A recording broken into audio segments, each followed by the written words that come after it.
We are Steve and Jill. Together, we've been buying and reselling land since the 90s. Our data-centric approach leaves our buyers asking, how can you sell it so cheap? Here on the Land Academy Show, We answer that and more.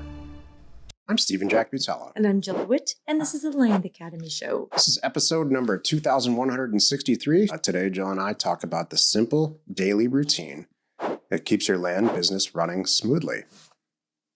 Here's a hint. Here's a hint. It's the same thing that makes your life run smoothly or not. It's the exact same thing. I'm gonna talk about this because I had a when we get to the topic, I had a coaching call in the last couple weeks, and it was really already successful people. Had done a lot of seller financing deals and everything, and this was a little bit of an eye opener when I really sat and talked about this topic today. Eye opener to them.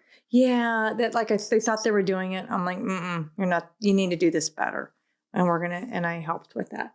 So I'll share more in a few minutes. Each day on the show, we answer a question from our Land Academy member Discord forum, take a deep dive into land-related topics by popular request. Brent D wrote, I'm working on mailer pricing for my first mailer. A bit confused on testing for reason. If I look at a neighboring property that has a home on it, and the home is valued at $400,000, as I understand it, the land value would be approximately 10% or $40,000, right? So $40,000 is the land value. Should our offer price come in at $40,000, or do we apply the 25% rule to that and price it at 10? I'm glad that you asked this question. Testing for a reason for everybody else is when you're done with the mailer and you're staring at a full spreadsheet and you haven't sent it to offers to owners yet. You sort for zip code and then APN. So now you've got blocks and blocks of APNs that are a like kind acreage size, and you pick one. You pick one just like you're simulating the offer came back signed. The seller called you and said, I like your offer price. Thanks very much. And what you're doing is testing whether or not you would accept the offer. Testing whether or not you're going to jump around your office and say, oh my God, this is the greatest thing ever. This person signed this offer at, let's say, $18,000, which is what I offered. And I know I can sell it for $32,000. Or, wow, I offered $82,000 for this. I think I can sell it for $32,000. I might have to go back and recheck my pricing. That's testing for a reason. Brent, what you should not have in your mailer, in your land mailer, is houses. So if you're looking at... I think he's confusing land and info lots. So if you're doing... That's where we're going here, yeah. All right, so thank you, Jill. So what you should not be paying more than 10% of a house value. If it's an info lot. Correct. Right. In fact, I would say it's closer to 5%. Right. Especially now, because the way the market conditions are, there's a ton of property on the market. So you know what? The way it's working out is correct if it's infill lots. So, because it's 5%, you're buying at 5% of what the value would be when it's all done. Yeah. So a house next door is $400,000. You should be at $20,000, which is 5% max. Mm-hmm. So now let's just say if it's not, we should be trying to look for similar like kind properties. If we're just doing rural vacant land now. That's correct. I'd leave the houses kind of out of it. There you go. I'll just look at other properties. Do they sell? What do they sell for? Back into that. It's called testing for reason. You're using reasonable, logical, common sense driven things like, would I buy this? And it's really helping you. Like, I don't say it, but in the program, but I'll say it now. What you're doing is practicing due diligence. Would I buy the property? Mm-hmm. Is it priced correctly? Did I generally do this? And I'm not asking you in any way to do every single line on a 10,000 unit mailer. That'd be impossible. Mm-hmm. It would be too time consuming. I'm just saying take 5 to 8 to 10 in every APN scheme. Take 5, maybe 10, maybe 20 if you're new, and you should be dancing throughout the process of testing for reason. You should be dancing around the office saying, if this comes back at this price, yes, yeah, I am buying it, and I'm gonna get excited about calling the seller back and get the deal done. I'm gonna end on this. Testing for reasons should take hours, not minutes, and not days. Yes. Today's topic, the simple daily routine that keeps your land business running smoothly. I have a lot to say about this, actually. Go ahead. Look, many people come to us in Land Academy. Jill and I teach a mastermind class once a year, sometimes twice a year, depending on what the demand is. Where a lot of people that end up in that class are making a couple $1,000,000 doing this, and we never know who they are. It's always running in the background somewhere, or they're coming from some other place on the internet, and they want to make 4 instead of 2. And so invariably, they have been very successful, usually before this, from an entrepreneurial standpoint, and now they're buying and selling real estate or houses or land or whatever. But, earlier this week, we had a question from 2 people. One person was an occupational therapist. The other person was involved in agricultural-based commodities. I can tell you right now, they have an amazing chance at being successful at this. Because they know a lot about real estate? Absolutely not. I don't care about that. Because they know about how to run a business. They know how to process payroll. They know how to cash manage. They know how to, I can almost guarantee you they have a calendar. They have some version of a calendar, and I bet you $1 they can now, in this day and age, each of them, because they're married, can see the other person's work calendar. So they know where they are. And so it reduces a lot of the communication, the verbal communication. It hopefully reduces it to the point where they're checking 3 or 4 things if they have a question instead of asking their spouse where they are.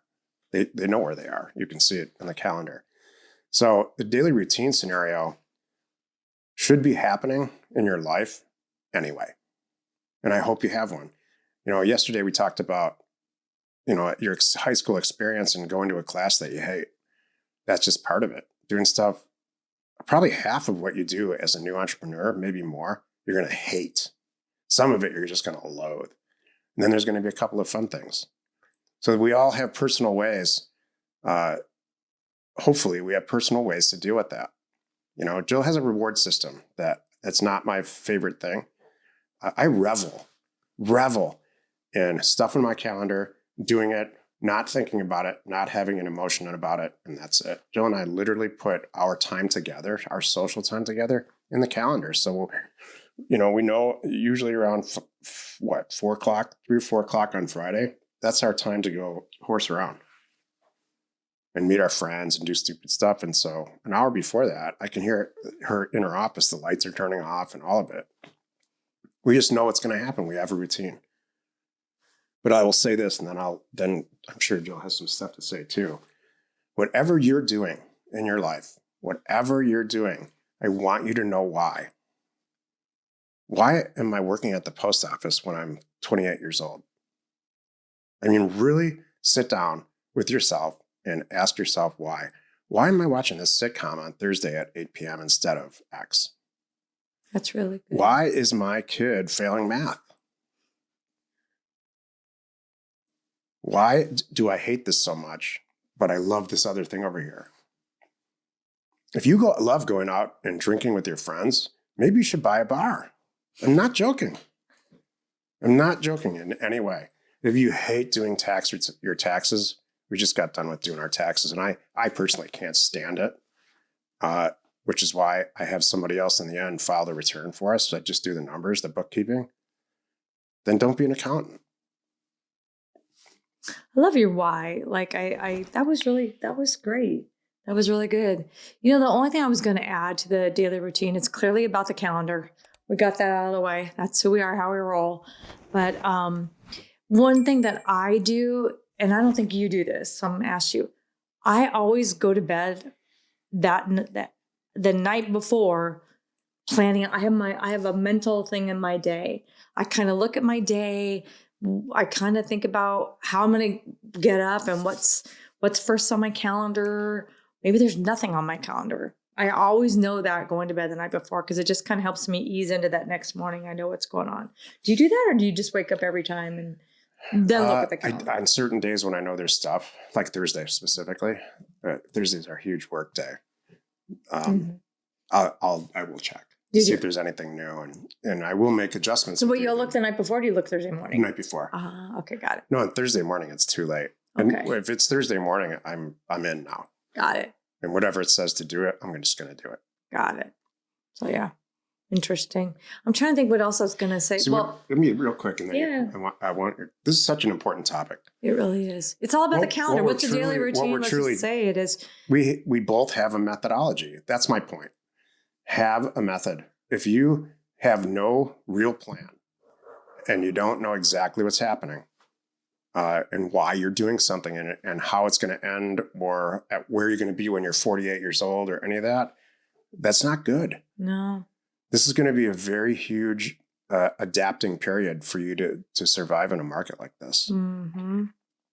I say, and I like this too, having a good calendar. And then I love the why, because for me too, the why is going to say, am I doing something I should be working on?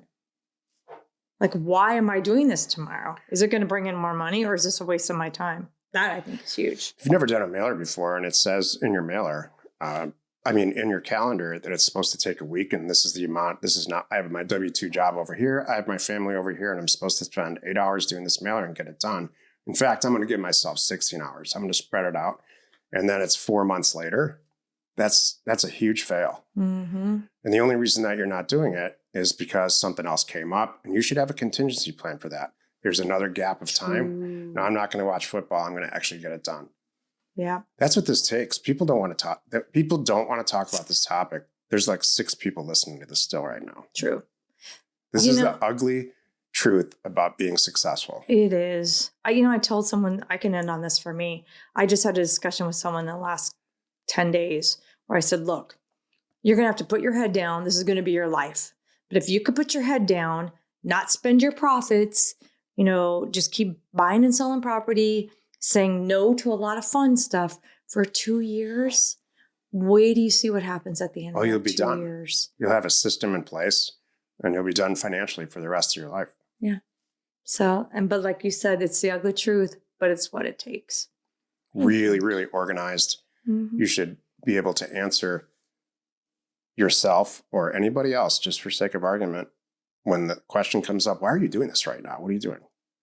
And you should have it roll off your tongue. This is exactly why I'm doing this. And here's the end. Yep. I'm doing a mailer right now. I'm cooking dinner because my kids are hungry. That's acceptable. Fair. I love it. Join us next week for a few more interesting land-related topics. You are not alone in your real estate ambition. We are Jack and Jill. Information and inspiration to buy undervalued property. We hope you find our content valuable, and we appreciate your support. If you have not already, please check out our channel and hit the subscribe button. And your comments and suggestions help us to create the content you're here for. Hitting the like button helps to support our channel's algorithm and gauge your interest for future shows.